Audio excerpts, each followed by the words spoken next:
Hey guys, and welcome back to part 2 of Macky's story. Now, if you haven't watched part 1, make sure you go back and watch it because we learn a lot about what life was like growing up for Macky and some of the biggest things she had to overcome while transitioning. In part 2, we are going to explore the dating scene with Macky as a transgender woman and some of the biggest struggles that she had to overcome in her life. We are also going to learn a lot about how to respect trans women. So, before I go ruining anything, if you haven't already, please like, subscribe, and comment. Ask us any questions as me and Macky would love to answer them for you.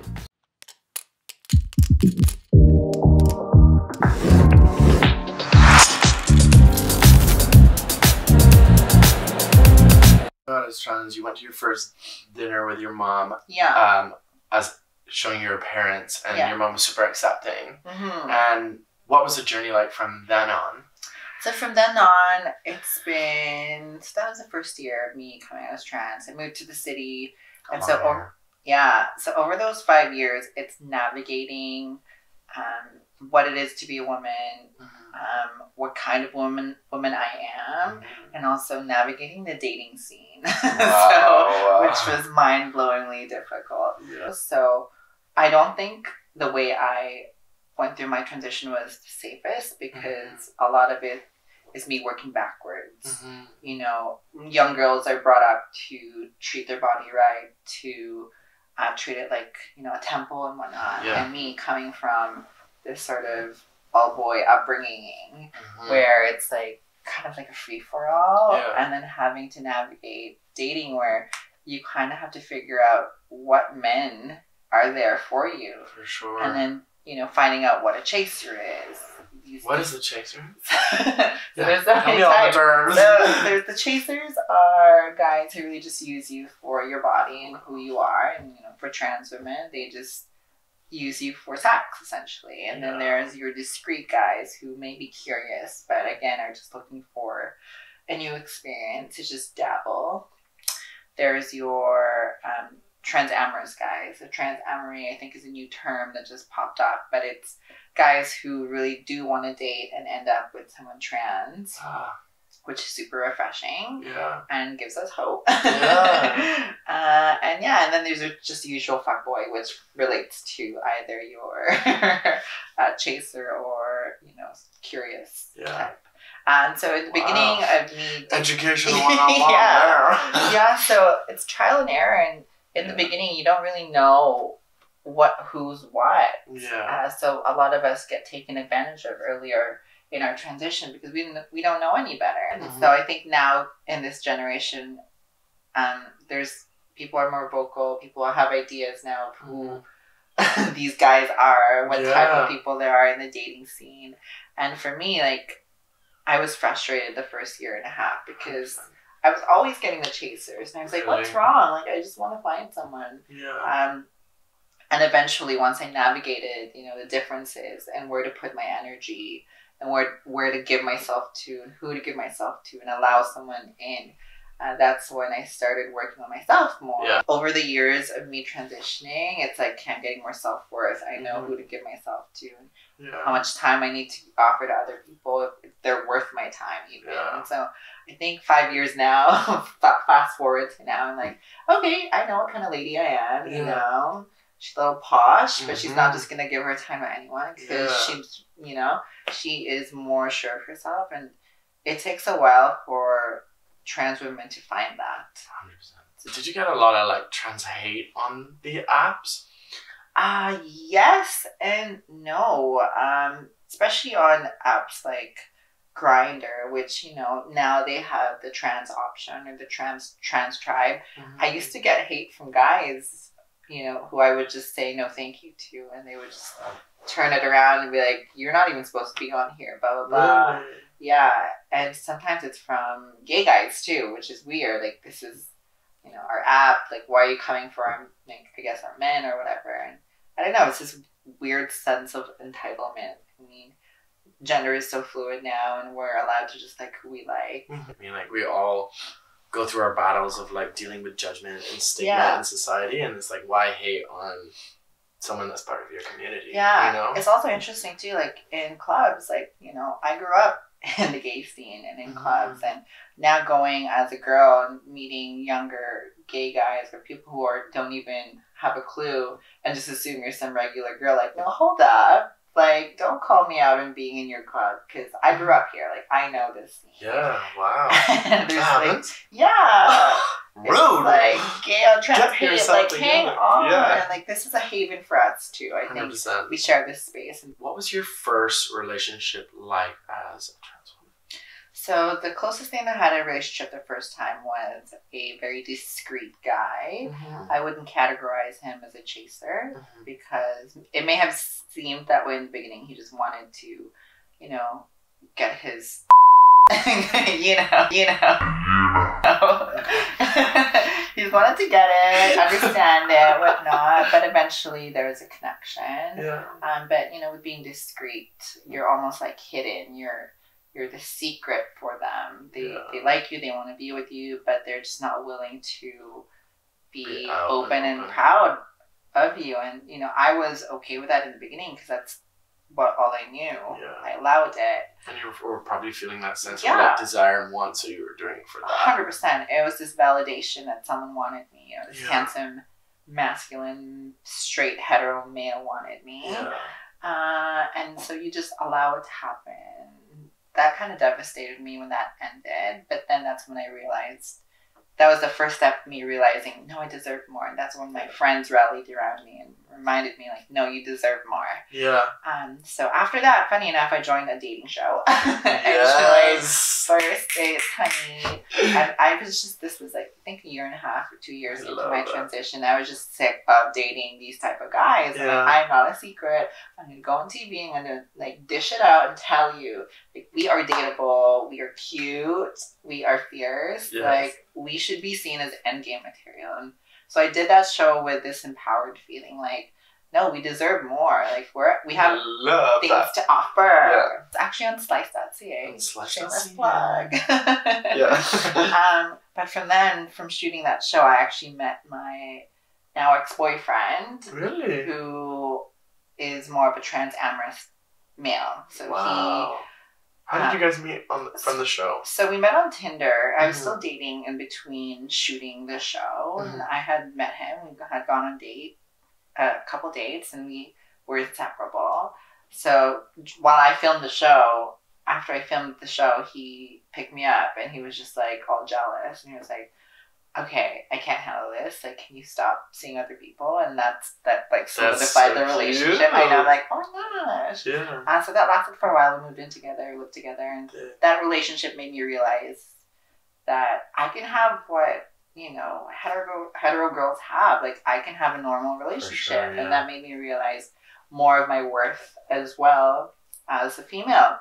You know, there's this weird constant fear in my head, like, who's gonna date an older trans female? And it sucks. It's horrible to think that way. Yeah. But you know what? We have so much to offer. 100%. The wiser we get, the more experienced we are. Yeah. So I'm like, now I'm not even like worried about it. It's kind of like stepping stones, just how my transition was. Same with relationships, you know. Yeah. Finding out it's possible to be liked, and then finding out it's possible to be loved. And now I'm at a stage where it's possible to love myself more and work on myself more versus having to rely on someone else to give me that validation. So, yeah. Are you dating right now? I am not. Okay. And it's the first time in my entire transition where I can say I'm not seeking out dates. Wow. And I think it's me really trying to look inside and really strengthen myself more. I think over the years of dating and having men be a big factor in my validation for myself, I mean, I'm trying to turn that around and really focus on me. That way, if I meet someone who's meant to be, like, I won't be running scared, I won't be making the wrong moves, I'll just be able to give, and it's going to flourish better. So you're trying to fall in love with your single self. Yeah. I love so that someone cuter can come along. And then you'll be so much more confident in who you are. Yeah. That's beautiful. Yeah. Okay, so what are a couple of things not to ask? I think the simplest thing for me is, if you assume someone's trans, like, just adjust the way you speak to them. Like, you already know they might not sit within the boundaries of heteronormative, you know, ness. So just be a bit more subjective and mindful, and use maybe a pronoun that is more generalized so that you don't offend them, or just ask. I think we're in a day and age where we can ask, like, what, you know, it's proper. Like, do you prefer a certain pronoun? Or there's no embarrassment in asking. Yeah. If anything, it makes you seem more educated, more aware as well. Another thing too is not to ask about our genitals, because that's none of your freaking business. 100%. Especially in dating and dating apps and like whatnot. It's like, if you're interested in us, be interested in us. If you're about it, be about it. As the cute attraction would say. But if you're about this, then you're giving it away. That's all you're about. So boy, bye. Yeah. You know? I don't want to talk to you. Is there any words that particular words that we should just stay away from? I think the most shocking thing is when I hear people still use tranny. It's derogatory, yes. I mean, we're trying to turn our own words around and try to make it empower, but that doesn't make it an excuse for you to still use it, because it's used in hate crimes. It's used, it vilifies, you know. I don't know. It's just not cool to use. So please don't use that. I get that. Would you like to get to a point where it's just like male and female, or not even having to indicate that you're trans? Yeah. Like, I understand when like people try to talk about science. I've been schooled by men on Tinder, like, of what female is. I'm like, I know what female is. I know what biological female is. I'm not trying to pass as a biological female. I'm just letting you know I am female. Love that. You know, it doesn't have to, like, we're not striving to be biologically female. Right now, we can't bear kids. We get that. We understand that we're not dumb. So don't try to tell us that we're not female because we don't have vaginas. What we're trying to fight for is we appear female, we live our lives female, and we are treated female. So in that sense, we are female. But don't try to bring biology, you know, into it, because that's not what we're trying to strive for. We're trying to strive for acceptance as females. That's why for me, I don't try to shout out my transness to people. If you find out through a friend, if you find out through my social media, cool. You want to talk about it? Cool. And most of like my coworkers don't really know until they really add me in social. They're like, oh, I didn't know, because it's not a speaking point. It's just a detail. And if you want to talk about it, if you want to find more about it, then we can speak about it. But in my day-to-day life, it's not who I am fully. It's just a detail about me. And that's how I want to live my life. Like, if I get introduced by my friends to other people, it's not because, oh, this is Maxie, she's trans. Like, this is Maxie, my friend. Love that. Point blank. Amen. What have you done to take care of yourself? Mentally, physically, emotionally? That's hard. I think a lot of LGBT kids go through a really difficult time dealing with their emotions.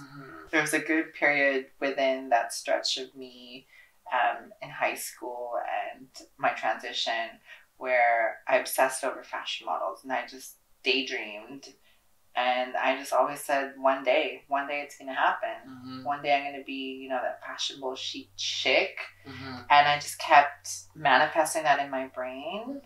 And fast forward to now, like, I always remind myself, like, now I'm walking through the doors I always dreamed of. And catering back to my youth, you know, those baby steps of me moving forward in being me in my transition. I would keep reminding, hey, these are like stepping stones to get to where you are, to eventually, like, okay, now you're where you want to be, to now you're like living the life you want to be. And I love that. That's so healthy. Yeah, it's like a reminder. You look back on your like youthful self to be like, you know what? Look at me now. Exactly. So even now, I still get really down. I have really difficult times. 'Cause, you know, you reach a point and you're like, okay, now I'm here. Where am I going? But it's a reminder. Like, I used to dream of being where I am, and now I'm living it. So just like keep that going. That From your whole journey, what is the biggest lesson that you've learned? To really value myself internally first, and not use others to validate myself. And that's something I had to unlearn and slowly unlearn. Again, using my body as a means to feel wanted. trying to reverse that and, you know, try to detach sex from my value as a being and as a person. Trying to detach my appearance as well to my value as a person, like knowing that I'm fun, I'm cute, I'm, you know, spontaneous, I'm cool with my friends, like reminding myself that I'm more than my shell. Yeah, because your shell is your shell, but at the end of the day, when that's stripped away, it's all about what's inside. So trying to remember that what I have to offer is not just my body, my shell, it's more of what's inside. I love your sense of awareness. Just like you seem to like reflect so much on situations that have happened in the past and like not dwell on them and think of them in such a negative way, but use them to like fuel your present and now and like keep growing from that, and I applaud you for that. Thank you. Advice you would give to your younger self? To not rush things. To really trust in the journey, trust in the process, and not to compare yourself constantly, because that can be a double-edged sword. But yeah, be patient and know that your worth is within you and not outside of you. I love that. I love that. What do you think is the next steps for inclusion in the trans community and the LGBT community? I mean, we're still fighting for our rights. Yeah. Hopefully that's going to be the next thing. Right, Kitty? I think, too, just how we used to fight for gay rights and, you know, exposure and inclusivity in, you know, media. I think what we're at a stepping stone where now we're being included. So seeing us included in, you know, your day-to-day TV shows, you know, being seen as equals in the workplace, I think that's going to be the next thing, because we are equal.